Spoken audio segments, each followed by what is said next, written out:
Hi అండి. Welcome back to my channel. ఈరోజు వీడియోలో అయితే బోట్ నెక్ బ్లౌజ్ కటింగ్ ఎలా చేసుకోవాలి, స్టిచ్చింగ్ ఎలా చేసుకోవాలి అయితే ఈ వీడియోలో చూపిస్తున్నానండి. చాలా ఈజీగా 38 బ్లౌజ్ సైజ్ అయితే వీరికి ఏ విధంగా కట్ చేసుకోవాలో చూపిస్తున్నాను.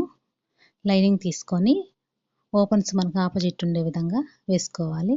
వేసుకొని కింద డాట్ కానిండి షోల్డర్ వరకు ఆది బ్లౌజ్ని ఈ విధంగా పట్టుకొని పైన ఒక పావించు కిందకు పావించు ఖర్చుకైతే వదిలేసుకోవాలి. అలాగే మధ్యలోకి ఫోల్డ్ చేసుకొని ఇలా చెస్ట్ లూజ్ అయితే తీసుకోవాలి. ఎంత ఉందో అంత తీసుకొని ఒక లైన్ అయితే గీసేసుకోవాలి.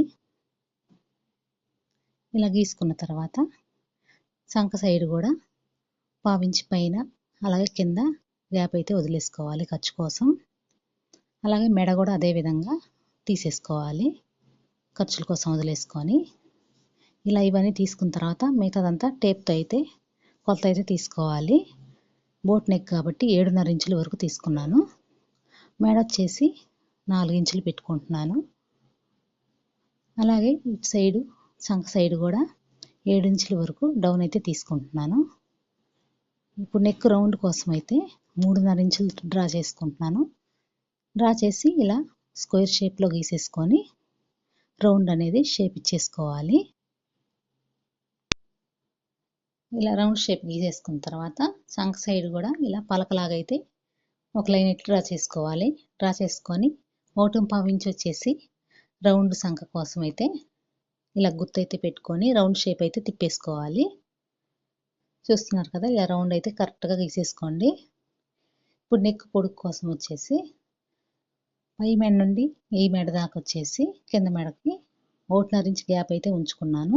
ఉంచుకొని 6 ఇంచులు పొడుగు అయితే మెడ వస్తుంది. పొడుగు ఇప్పుడు 6 ఇంచులకు ఒక మార్క్ అయితే చేసుకోండి. మెడల్పు వచ్చేసి 3 ఇంచులు తీసుకున్నాను. తీసుకొని ఇలా బాక్స్ షేప్లో అయితే గీసేసుకున్నాను. గీసుకొని ఇలా డైమండ్ షేప్లో అయితే కట్ చేసుకుంటున్నాను. 3 ఇంచులకు ఒక మార్క్ పెట్టేసుకొని మధ్యలో మిడిల్లో ఆ కార్నర్ నుండి ఈ కార్నర్ వరకు గీసుకున్నామంటే మీకు ఇలా డైమండ్ షేప్ అయితే వచ్చేస్తుంది. ఇంకా మనం ఏ విధంగా అయితే డ్రాయింగ్ చేసుకున్నామో అదే విధంగా కటింగ్ అయితే చేసేసుకోవాలి. మధ్యలో మెడ వచ్చేసి మీకు ఏది కావాలన్నా మార్చుకోవచ్చు. నేనైతే సింపుల్గా డైమండ్ నెక్ అయితే పెట్టేశాను. చూస్తున్నారు కదా ఎంత నీట్గా ఉందో. ఇప్పుడు కుట్టే విధానం అయితే చూసేద్దాము.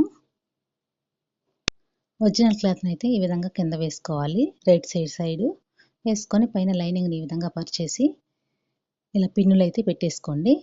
పెట్టేసుకొని చుట్టూరు అయితే బాక్స్ని కుట్టేసుకోవాలి. ఈ మూలలు తిరిగే సైడు ఇలా సూదిని కిందకి రానిచ్చి సైడ్కి తిప్పామంటే మీకు ఆ స్క్వేర్ షేప్ అనేది వచ్చేస్తుంది. ఇలా 4 పక్కల ఈ విధంగా కుట్టేసుకోవాలి. కుట్టుకొని ఎగస్ట్రాలు ఏమైనా క్లాత్ ఉంటే అదంతా కటింగ్ అయితే చేసేసుకోండి. చేసేసుకొని కట్స్ అయితే ఇచ్చేసుకోండి. ఇస్తే మీకు షేప్ అనేది పర్ఫెక్ట్గా తిరుగుతుంది.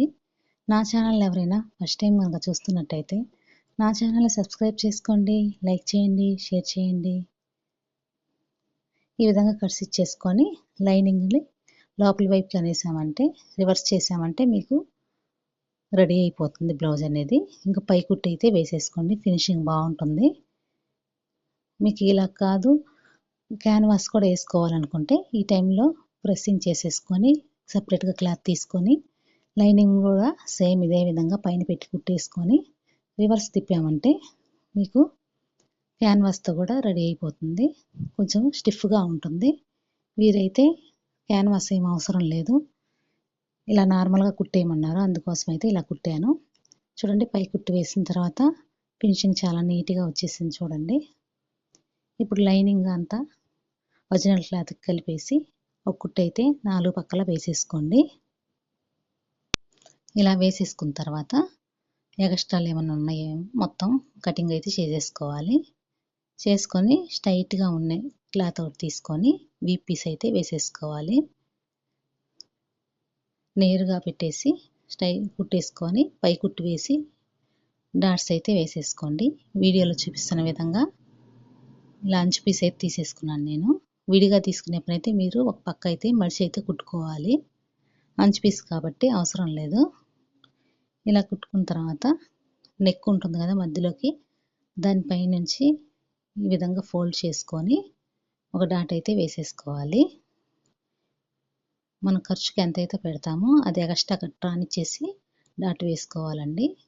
ఇది చూపిస్తున్నాను చూడండి. ఆ విధంగా అయితే మడుచుకొని వేసేసుకోవాలి.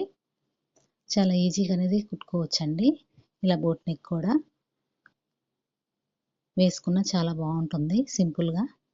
ఇలా రెడీ అయిపోయింది కదా. ఇప్పుడు మెడ పీస్ అయితే వేసేసుకోవాలండి. నేను ఫ్రంట్ కూడా రెడీ చేసేసుకొని ఫ్రంట్ బ్యాక్ కలిపేసి అయితే మెడ పీస్ వేసేస్తున్నాను. సపరేట్గా వేస్తే అంతగా బాగోదు, మొత్తం కలిపి వేసుకున్నామంటే బాగుంటుంది. దానికోసం అయితే క్రాస్గా ఉండే పీస్ అయితే తీసుకున్నాను. తీసుకొని ఇలా కొంచెం మరీ లాక్కుండా లూజ్ వదులుకుంటూ నేరుగా అయితే కుట్టు వేసుకోండి. వేసుకొని దాన్ని ఫోల్డ్ చేసేసుకొని సన్నగా కుట్టు అయితే వేసేసుకోండి. వేసుకొని దీనికి హెమ్మింగ్ వేసామంటే చాలా బాగుంటుంది ఫినిషింగ్. హెమ్మింగ్ కూడా వేసిన చూపిస్తున్నాను చూడండి ఎంత నీట్గా ఉందో. చాలా బాగుంటుందండి. ఇలా అయితే ఒకసారి ట్రై చేయండి. నా వీడియో కనుక మీకు నచ్చినట్లయితే ప్లీజ్ సబ్స్క్రైబ్ చేయండి. మీకు ఏమైనా డౌట్స్ ఉంటే కామెంట్